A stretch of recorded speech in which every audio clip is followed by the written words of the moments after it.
Politico with yet another article that is furthering establishment conventional wisdom. Wow, I couldn't have guessed that. So this is the oldest trick in the book, and this is what they do every time.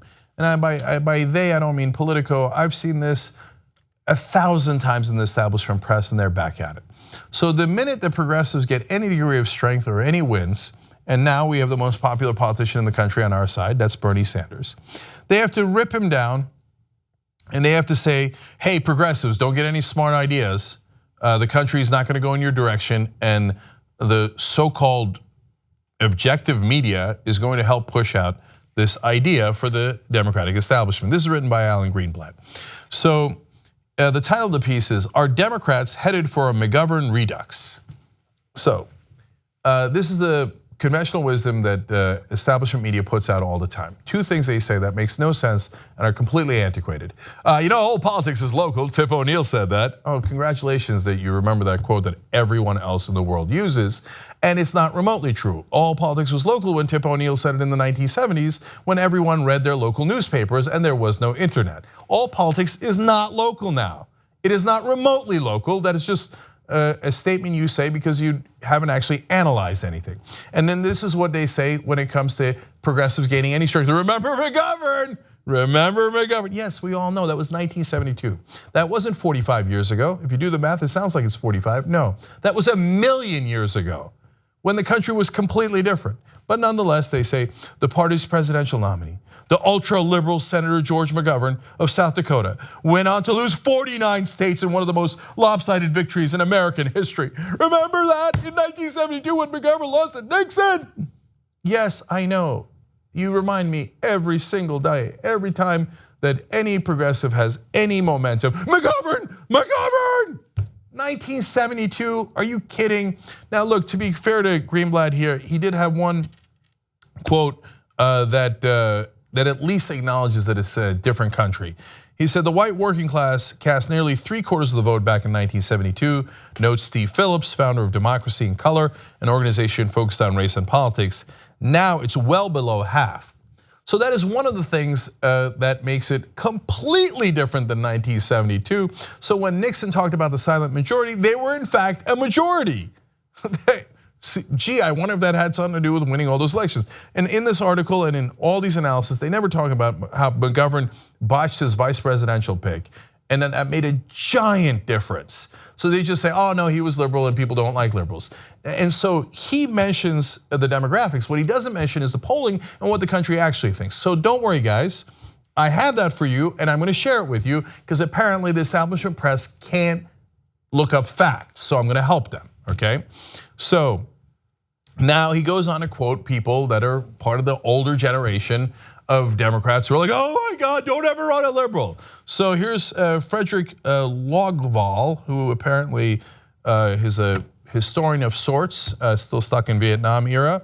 He says, if the Democrats move to the left and focus on free tuition for college and single payer healthcare, I do get 1972 popping into my head. I mean, look, to be fair, you're a historian. Your job is to cover ancient history, and that's what you're doing. But it's a totally different world. But that's an easy way to panic people. Remember 1972? Okay, here's another guy, Lawrence Jacobs, same idea. There is a radicalization going on within the Democratic Party that's a reaction to the last presidential election. It's being driven by a deep sense of aggrievement with regard to Republican behavior. No, we were aggrieved way before Donald Trump won. As Naomi Klein just told me in an interview I did earlier today, she said, if we go back to before Donald Trump, which is what the Democratic establishment wants, let's just go back to when times were normal. No, that's when times were so bad, we wound up electing Donald Trump. That is not a positive time to go back to.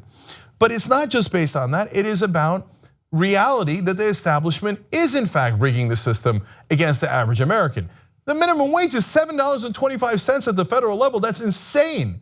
It hasn't kept up with inflation, it hasn't kept up with anything. And then you tell me because giant donors are putting money in, and they'd like lower wages, they'd like deregulation, they'd like lower taxes, but you're telling me it's a coincidence that they get every single thing that they want. And then you call it radicalization to say, hey, maybe we should live in a democracy where the voters matter instead of the donors. By the way, I'm not alone on this. 93% of Americans think that the politicians represent their donors' interests over their voters' interests. Over 9 in 10 Americans believe that we have that kind of fundamental corruption. But not in Washington, not if you're a reporter or a historian or a political scientist. They're all like, oh, that's radical. Radical to say that these guys are sellouts that work for donors. And that's why you never see it on television. Now I'm gonna get to the numbers again in a second. So bear with me as I give you one more maddening quote from the author here. He said, now this is him. He's not quoting anyone else.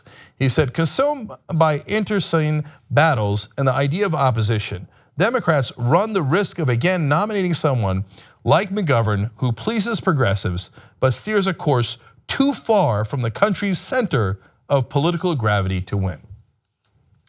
Because if you live in Washington, the political center of gravity is center right. And the right wing is right about everything. And the Democrats, if they have enough sense, will bow their heads and listen to them. Now, is that actually true? No, it's not remotely true. So let me quote a number of polls for you. Expanding Social Security. Not cutting Social Security, which is what the so-called moderates want to do in Washington. No, expanding Social Security is supported by 72% of Americans. Giant advantage there. Raising taxes on the rich, 52% of Americans supported. They don't support cutting taxes, they support raising taxes on the rich. If you think that that is a radical position, then you just called the majority of Americans radical. Increase in military spending by cutting state and EPA funding. Nope, Americans don't want it. They'd rather have EPA funding and state funding rather than military spending. 58% oppose that. That is a giant majority saying, no, I don't want more military spending. I would rather have environmental spending. But you'll never see that in a mainstream publication. It's CNN's poll. They never even quote their own poll. They mentioned it the first time it came out and then go on and have all their pundits, just like Politico and everybody else, go out and go, oh, no, the country loves defense spending. Country loves defense spending. It's just not true, but they say it anyway. Raising the minimum wage to $10.10. Oh, that's only supported by 66% of Americans. Only 26% oppose. 2/3 of the country says, for God's sake, raise the minimum wage. Do you ever see that on TV? You ever see that on Politico? No, they call that radical. You're calling 2/3 of the country radical? Who's the actual radical? My proposal is that the establishment in Washington, whether it's the media or the Republicans or the Democratic establishment, you are the true radicals because you represent a tiny, tiny percentage of the country. The donors that give money to those parties and the ones that also put ads in your publications and on your television sets. Where do you think all the political advertising goes to?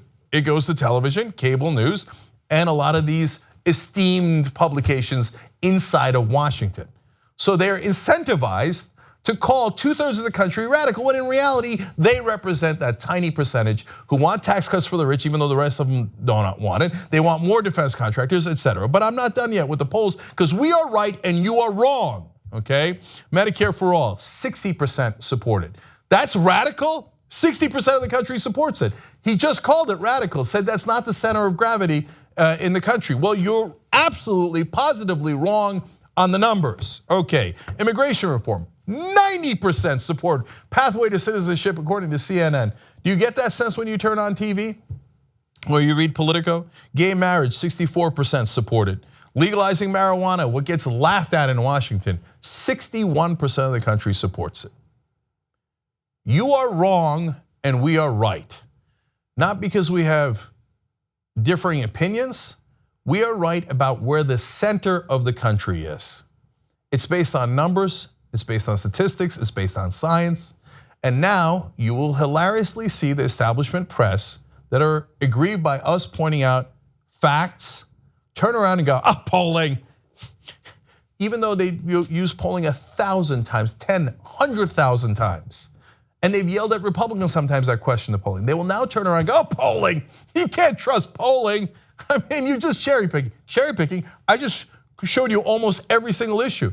Here, you cherry pick. See if you can find polls that are different than this. See if you can find the average of polls on these issues. We are right and you are wrong. You are the radical. You represent the tiny minority, we represent the majority. It is not 1972, it's the year 2017. And progressives will win, and we will get an ideology that actually matches the true center of the country. And I know you're never, ever gonna write that. Because it's not that Alan Greenblatt's a bad guy, of course not. I don't want you to get the wrong idea, or these political scientists, they're not bad guys. They're just inside their bubble and they can't see straight. Everyone, I was just in Washington, it happens every time I go to Washington. Everyone in Washington thinks the establishment is awesome and things will always remain the same. And anyone who doesn't agree that we should give all the money to the defense contractors, all the money to the oil companies, all the money to the banks, and crush the wages and do all the other things, anyone who doesn't believe that is a radical populist. Oh my God. The country's with us, and you wonder why politicians poll so low and why the media polls so low. It is partly the Republican attacks, of course, you have to take that into account. But that's not the only thing. They sleep better at night by saying, oh no, it's unfair Republican attacks. No, the rest of the country does not trust the establishment press because they are correct. Because that press keeps lying to them over and over again, telling them things that aren't true, even though they are the exact opposite of what is true. We're sick of it. You think you're cute and you're fooling people. The only person you're fooling honestly is yourself, because they really do believe it in Washington. They think that the country is center right and that we'd all be better off we just did everything the donors wanted. Well, the rest of us are in open revolt to that. We can't stand that anymore. So who's right, who's wrong? We'll see you at the next election. And all their crying isn't going to prevent progressive primaries. We're gonna primary the living hell out of them, because this is what's killing the country. We're not gonna let you get away with it anymore. And this isn't 1972, we're gonna win. Young Turks. If you like this video, you probably like independent media. The best way to support independent media, become a member of the Young Turks. tytnetwork.com/join.